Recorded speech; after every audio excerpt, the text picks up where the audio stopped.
Hello everyone, నేనైతే మార్నింగే ఆమ్దల్వలస ట్రైన్కి స్టార్ట్ అయిపోయాను అనమాట.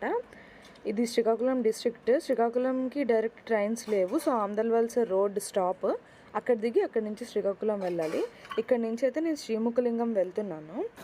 శ్రీకాకుళం రోడ్ స్టేషన్లో దిగగానే స్టేషన్ నుంచి బయటికి వచ్చిన వెంటనే ఆటోస్ ఉంటాయన్నమాట. డైరెక్ట్ శ్రీముఖలింగంకి ఆటోస్ అయితే ఉండవు. ఫస్ట్ మనం సరుబుజ్లి రీచ్ అవ్వాలి. ఆమ్దల్వలస నుంచి సరుబుజ్లి. సో సరుబుజ్లి నుంచి ఇంకొక ఆటో తీసుకొని అప్పుడు మనం శ్రీముఖలింగం వెళ్ళాం. ఇదే సరుబుజ్లి జంక్షన్ అనమాట. నేనైతే ఇక్కడ దిగాను. ఇక్కడ దిగి అక్కడ కనిపిస్తుంది కదా ఇంకొక ఆటో, ఆ ఆటో ఎక్కి నేనైతే శ్రీముఖలింగం స్టార్ట్ అయ్యాను. ఇదే వంశధార నది. వాటర్ అయితే అస్సలు లేదు, బట్ చాలా చాలా చాలా పెద్దది కదా, చూడడానికి కూడా బాగుంది. వాటర్ ఉంటే ఇంకా బాగుండు. అండ్ ఇంకోటి ఏంటంటే మీరు సర్బుజ్ల నుంచి శ్రీముఖలింగం డైరెక్ట్గా ఆటోస్ మాట్లాడుకోవచ్చు, లేదంటే షేర్ ఆటోస్ కొంచెం లిమిటెడ్ అన్నమాట. నేనైతే ఆల్మోస్ట్ శ్రీముఖలింగం అయితే రీచ్ అయిపోయాను. ఇవే టెంపుల్ ప్రెమిసెస్ అనమాట. చూడండి కనిపిస్తుంది కదా, ఇది మొత్తం టెంపుల్. చాలా పెద్ద టెంపుల్ అండ్ చాలా చాలా బాగుంది. నేను మీకు ఐడియా ఉంటుంది, భువనేశ్వర్ వెళ్ళేటప్పుడు చూపించిన టెంపుల్స్ కూడా ఆల్మోస్ట్ వాటి కట్టడం అంతా ఇదే దీంట్లో ఉన్నాయన్నమాట, ఇదే మోడల్లో. ఇది కళింగాస్ అనమాట, కళింగాస్ ఆర్కిటెక్చర్ ఇదంతా. సో చాలా చాలా అందంగా అండ్ ప్రతిదీ కూడా టెంపుల్లలో చాలా డీటెయిల్డ్గా ఉంటుంది. ఇవంతా రాతి కట్టడాలు, చూడడానికి కూడా చాలా చాలా చాలా బాగుంటాయి. ఈ టెంపుల్ ఉన్న ఏరియాలో 1,000,000 లింగాలు ఉండేవంట, ఇప్పటికీ ఉన్నాయని అంటున్నారు. ఎలా అంటే ఇప్పటికీ చాలామంది పొలం దున్నేటప్పుడు కట్ట తవ్వుతుంటే అక్కడ లింగాలు అనేవి బయటపడుతూ ఉంటాయంట. కొన్ని లింగాలు వాటర్లో మునిగిపోవడం, కొన్ని భూమిలోకి వెళ్ళిపోవడం, దానివల్ల లింగాలు కూడా సరిగ్గా కనిపించట్లేదు అంటున్నారు. ఈ టెంపుల్ వచ్చేసి late 8th century to 11th century CE మధ్యలో బిల్డ్ చేశారనమాట. ఇది ఒకప్పుడు కళింగాస్ రాజధానిగా ఉండి చాలా చాలా కలకల్లాడేది. కళింగులు రాజధాని మార్చుకొని వెళ్ళిపోయిన తర్వాత ఈ ఆలయం బాగా బోసిపోయింది. ఈ టెంపుల్లో ఒక గోళం ఉంటుంది. ఆ గోళం చరిత్ర అలాగే ఈ టెంపుల్ తాలూకా చరిత్ర మొత్తం ఈ పూజారి గారి మాటలో విన్నాను. సంతానం కలిగితే నేను 2 మట్టి గోళాలు ఇస్తానని మొక్కున్నాడు. అలాగే అతనికి పుత్ర సంతానం కలిగింది. మగపిల్లవాడు పుట్టాడని ఆనందంతో దగ్గరలో ఉన్న ఉసుదారిని కొని ఆ ఉసుదారి ఒడ్డుకెళ్ళాడు. మట్టిని తెచ్చాడు, మాంసాల్లో వేసి అందులో పంచామృతాలు వేసి 2 మట్టి గోళాలు తయారు చేశాడు. అందులో ఒక గోళం అన్ని ద్వారాలు దాటే కానీ గర్భగోళం దాటలేదు. ఏమంటే ద్వారం చిన్నది, గోళం పెద్దది. కొడుకు పుట్టాడని ఆనందంతో కొలప్రమాణం లేకుండా చేశాడు. చుట్టాలు బంధువులతో బలవంతంగా నెట్టేసరికి భిన్నం అయిపోయింది, విరిగిపోయింది, అంటే పగిలిపోయింది.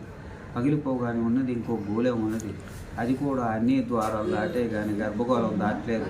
మా ప్రభు, ధనం ఇచ్చావు, ఐశ్వర్యం ఇచ్చావు, ఆరోగ్యం ఇచ్చావు, పుత్ర సంతానాన్ని ఇచ్చావు. నేను ఇచ్చిన గోళం నువ్వు తీసుకోలేదు, నువ్వు ఇచ్చిన పుత్ర సంతానం నాకెందుకని కుమ్మరి నాగన్న మహన్యాసపూర్వకంగా పూజా ద్రవ్యాలను గోళంలో విడిచిపెట్టి ఆ కుమారుని కూడా విడిచిపెట్టి కుమ్మరి నాగన్న కోపంగా ఇంటికి వెళ్ళిపోయినప్పటికీ రాత్రి 12:30 1 గంటప్పుడు ఉరుములు గజ్జల్లో మేఘావృతమైన భయంకరమైన శబ్దాలతోనే కుమ్మరి నాగన్న మూఢభక్తిని మెచ్చి వెనక్కి చేర్చుకున్నారు. తెల్లవారు వచ్చినప్పటికీ కుమ్మరి నాగన్న పిల్లవాడు హాయిగా నిద్రపోతున్నాడు. అప్పటి నుండి 1000 మందికి అన్నదానం చేశారు. ఇప్పటికీ పుత్ర సంతానం లేని వారు కానీ భార్యాభర్తల బుద్ధిదోషాలు మనసులో ఏం కోరుకుంటే న్యాయపరంగా జరుగుతుంది. ఉద్యోగం, వ్యాపారం మనసులో ఏ కోరుకుంటే న్యాయపరంగా జరుగుతుంది. అది గోళం చరిత్ర. అందులో 450 కేజీల బియ్యం వేస్తారు. బియ్యం వేసేవాళ్ళు బియ్యం వేస్తారు, వడ్లు ధాన్యం వేసేవారు ధాన్యం వేస్తారు, చక్కెర వేసేవాళ్ళు చక్కెర వేస్తారు, పప్పు దినుసులు వేసేవారు పప్పు దినుసులు వేస్తారు. ఏమీ లేని వారు నీళ్ళు కూడా పోస్తారు. అది గోళం చరిత్ర. స్వామివారు స్వయంభు చక్రరూపంగా పోయి శిలగా మారింది. ముఖలింగేశ్వర స్వామి ముఖముండిచే ముఖలింగేశ్వర స్వామి అంటారు. గోముఖంగా ఉన్నది కాబట్టి గోకర్ణేశ్వరుడు. ఎప్ప చెట్టును పుట్టాడు కాబట్టి మదికేశ్వర స్వామి. పూర్వం ఇది గోవిందారణ్యం అంటారు. ఎప్ప చెట్లతో కూడిన అరణ్యం ఇది. ఈ గోవిందారణ్యంలో వామదేవుని వచ్చి లోక కళ్యాణార్థం ఒక యజ్ఞం తలపెడతారు. ఆ యజ్ఞానికి యక్ష గంధర్వ మన చుట్టాలు బంధువులు ఎట్లా వస్తారో యక్ష గంధర్వ కిన్నెర కింపురుసాదులందరూ వస్తారు. యజ్ఞం కావాల్సిన సామగ్రి అంటే కట్టెలు సమిదలు తీసుకొని వస్తారు. ఆ యజ్ఞానికి కొంతమంది కోయి వాళ్ళు ఉంటారు. ఈ యజ్ఞంని భంగం చేస్తారు. వాళ్ళు బట్టలు కట్టుకోవడం కూడా తెలియదు, శుచి శుభ్రత తెలియదు. అజ్ఞానంగా ప్రవర్తించినప్పుడు మీరు కిరాతకులు అయిపోగా కానీ శిపిస్తారు. వాళ్ళు కిరాతకులు అయిపోతారు. వాళ్ళ శాపమోచనార్థము మన మొకలింగేశ్వర స్వామి ఎప్పుడు ఉద్భవిస్తాడో అప్పుడు మీకు శాపమోచనం కలుగుతుంది. అంతవరకు మీరు కిరాతకులుగా అనగానే కిరాతకులు అయిపోతారు. ఇదిలా ఉంటుండగా చూసారా, పుట్ట పక్కన చెట్టుకు 2 కొమ్మలు ఉంటాయి. చిత్రసేన మహారాజును ఉంటాడు, అతనికి 2 భార్యలు. చిట్టేమో సబరావడి, శుచి శుభ్రత ఉండదు. ఆమె కొమ్మకు ఇప్ప పూలు పూసాయి. ఆ ఇప్ప పూల కారణంగా సావుకారి తౌడు నూకలు ఇచ్చేవాడు. చిక్కల మహాభక్తురాలు అక్కడ ఆవు పేడ పలికి ముగ్గులు వేసి పంచాక్షరి మహామంత్రాన్ని చెప్పించేది. ఆమె కొమ్మకు బంగారు పుష్పాలు పూసాయి. ఆ బంగారు పుష్పాల కారణంగా సావుకారు మంచి మంచి పప్పు దినుసులు, సన్న బియ్యము, బెల్లాలు అన్నీ ఇచ్చేవాడు. ఇలా ఉంటుండగా 2 భార్యలకి కలహాలు వస్తుండే. అప్పటికి కొమ్మలు మారుస్తుండే. కొమ్మలు మార్చినప్పటికీ ఈ చెట్టుకేమో ఇప్ప పూలు, చిట్కలకేమో బంగారు పుష్పాలు పూసాయి. ఇలా ఉంటుండగా ఇద్దరికి సమానంగా చూస్తుండేవాడు చిత్రసేన మహారాజు. అప్పటికి కలహాలు వస్తాయి. ఒక భర్తకి 2 భార్యలు ఉండడం కలహాలు సహజము. దీనంతటికీ మూల కారణము చెట్టు లేకపోతే ఈ గొడవ ఉండదని చిత్రసేన మహారాజు పొదలను కత్తిని తీసి నరికేయగానే అందులో అగ్నిజోళ్ళు వస్తాయి. అగ్నిజోళ్ళు రాగానే చిత్కల మహాభక్తురాలు జంగబాబుడు ఏమని ప్రార్థిస్తుందంటే, మాతా నాస్తి పితా నాస్తి అన్యథా సన్నాస్తి తుమేవ మమ తస్మాత్ కారణభావేనో రక్షరక్షో మహేశ్వర. ఓ శివయ్య, నీవే ఉన్నావు, దిక్కుమలు నాకు ఎవరూ లేరనగా చిత్రసేన మహారాజు లేచిపోతుంటాడు. ఎవరు లోకానికి వాళ్ళు. ఇది కాదు. ఈయనే కాలభైరవుడు. ఇక్కడ 1 కాలుతో ఉంటారనమాట. ఇక్కడ ఒక కాలు, కాశీలో ఒక కాలు. ఈ టెంపుల్ ఏంటంటే ఆల్మోస్ట్ కాశీతో ఈక్వల్. బట్ ఎందుకు అంత ఫేమస్ అవ్వలేకపోయిందో నాకైతే తెలీదు. ఈ టెంపుల్ మనకి ఇంత దగ్గరలో ఉన్న మ్యాక్సిమం చాలామందికి తెలీదు. సో బెటర్ ఎప్పుడైనా ఈసారి శ్రీకాకుళం వెళ్ళేటప్పుడు ఆ లిస్ట్లో ఈ టెంపుల్ని కూడా చేర్చుకోండి. ఇది వచ్చేసి నరసింహస్వామి టెంపుల్ అనమాట. ఆ టెంపుల్కి ఆపోజిట్లో ఉంది.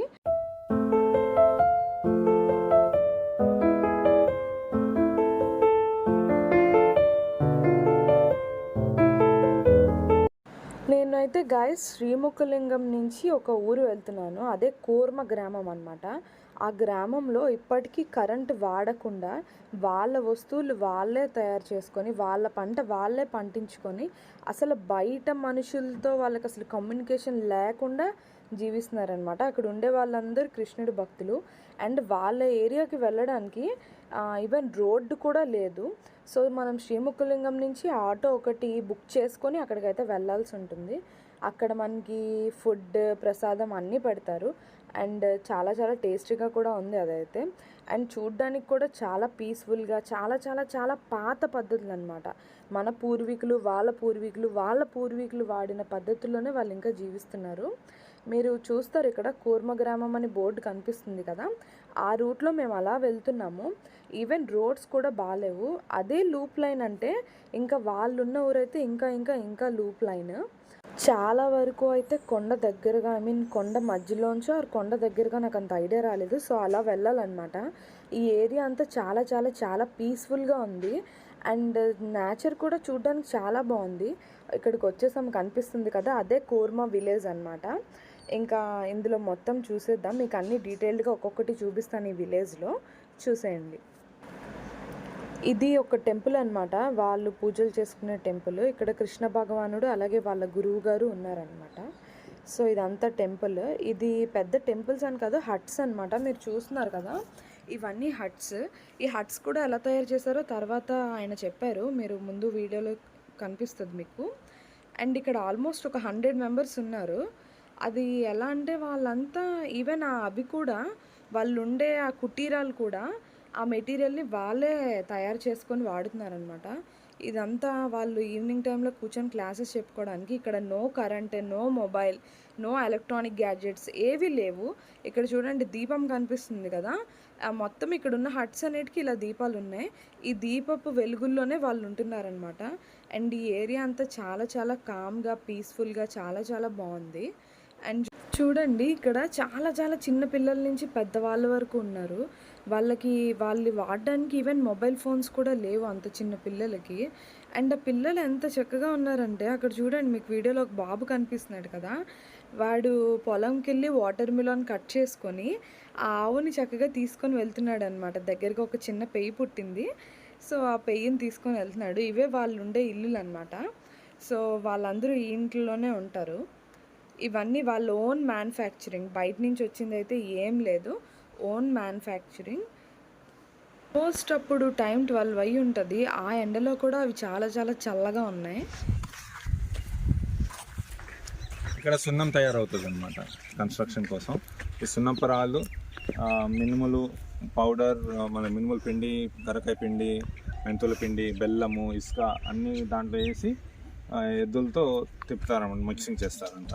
తర్వాత కన్స్ట్రక్షన్ కోసం ఇక్కడ ఉన్న ప్రతి ఒక్కరు వాళ్ళకి కావాల్సిన వెజిటేబుల్స్, పప్పులు, ఉప్పులు అన్నీ వాళ్ళే పండించుకుంటున్నారనమాట. సో అలాగే ప్రతి ఇంటికి ఒక ఆవు కూడా ఉంది. కానీ మనమైతే అక్కడ అసలు బతకగలమో లేదో కూడా నాకైతే డెఫినెట్గా తెలీదు. ఈవెన్ ఒక ఎలక్ట్రానిక్ గ్యాడ్జెట్ కూడా లేకుండా, అంత చిన్న పిల్లలు, ఒక ఫ్యాన్ లేకుండా, ఒక కరెంట్ లేకుండా అక్కడ ఉంటున్నారంటే చాలా చాలా గ్రేటే. అండ్ ఇది వచ్చేసి వాళ్ళు బట్టలు నేసుకునే ప్లేస్ అనమాట. వాళ్ళ బట్టలు కూడా వాళ్ళే తయారు చేసుకుంటారు. గైస్ ఆల్మోస్ట్ 3 అయితే అవుతుంది. నేనైతే అరసవిల్లి రీచ్ అయిపోయాను అనమాట. అక్కడి నుంచి నేను బస్సు అయితే ఎక్కాము. బై మిస్టేక్ మేము చూసుకోకుండా బస్సు ఎక్కిపోవడం వల్ల మాకు లేట్ అయిపోయింది. బట్ అరసవిల్లి అంటే 2 to 3 or 2:30 to 3 టైమింగ్ మధ్యలో ఏదో సమ్ బ్రేక్ ఉంటుందంట. సో ఎగ్జాక్ట్గా మేము ఆ బ్రేక్ అయిపోయాక వెళ్ళాము. So no problem. ఆల్రెడీ మీకు అందరికీ మ్యాక్సిమం తెలిసిందే, no phones allowed inside. So కాబట్టి బయట మొబైల్ పెట్టేసి దర్శనానికి అయితే వెళ్ళిపోయాము. క్రౌడ్ అయితే నార్మల్ డేస్లో ఇక్కడ అంత ఎక్కువగా ఉండదు. సో క్రౌడ్ యావరేజ్గా ఉన్నారు. గట్టికి చూసినా ఒక 15-20 మంది ఉంటారు అంతే. దర్శనం అయిపోయింది. ఇప్పుడు ఇక్కడి నుంచి శ్రీకూర్మం అయితే స్టార్ట్ అయిపోయాం అనమాట. శ్రీకూర్మం, ఇదే శ్రీకూర్మం ఎంట్రన్స్ అనమాట. విష్ణుమూర్తి కూర్మావతారంలో ఇక్కడ వెలిసారు కాబట్టి ఈ ఊరు శ్రీకూర్మం అని, ఈ టెంపుల్ శ్రీకూర్మం టెంపుల్ అని చాలా ఫేమస్ అయింది. ఈ టెంపుల్ వచ్చేసి 1035 CEలో ఈస్టర్న్ గంగా డైనెస్టీలో ఒక రాజు ఒక శివుడి టెంపుల్ని వైష్ణవ క్షేత్రంగా మార్చారనమాట. సో ఈ టెంపుల్ ఎప్పటిదో మీకు ఇప్పటికే అర్థమైంది. విష్ణుమూర్తికి కూర్మావతారం అనేది చాలా చాలా స్పెషల్. ఆ కూర్మావతారంలో ఉన్న టెంపుల్స్ ఓన్లీ ప్రపంచం మొత్తం మీద 3 ఉన్నాయన్నమాట. అందులో ఫేమస్ అండ్ మెయిన్ వన్ వచ్చేసి ఈ శ్రీకూర్మం అనమాట. శ్రీకాకుళంలో ఉండే శ్రీకూర్మం. ఇక్కడ పితృకర్మలు అన్నీ చేస్తారు. ఇది ఎందుకు ఇంత ఫేమస్ అయింది అంటే ఇక్కడ ఎక్కువగా పితృకర్మలు అనేవి చాలా బాగా చేస్తారనమాట. అండ్ కూర్మం అంటే తాబేళ్ళు కాబట్టి ఇక్కడ తాబేళ్ళు చాలా ఎక్కువ ఉంటాయి. అండ్ ఈ తాబేళ్ళకి మనం ఫుడ్ కూడా పెట్టచ్చు అనమాట. చూడండి, చాలా తాబేళ్ళు ఉన్నాయి. వీటికి డొనేషన్స్ పే చేస్తే వాళ్ళు మన పేరు మీద వాటికి ఫుడ్ కూడా పెడతారు. ఇదే టెంపుల్ లోపల అనమాట. ఈ లోపల మరి ఇంకా తీయనివ్వలేదు. ఇలాంటి ఇంకా చాలా చాలా టెంపుల్స్తో మేము ముందుకైతే వస్తూ ఉంటాను. అప్పటి వరకు నా ఛానల్ని please like, share and subscribe.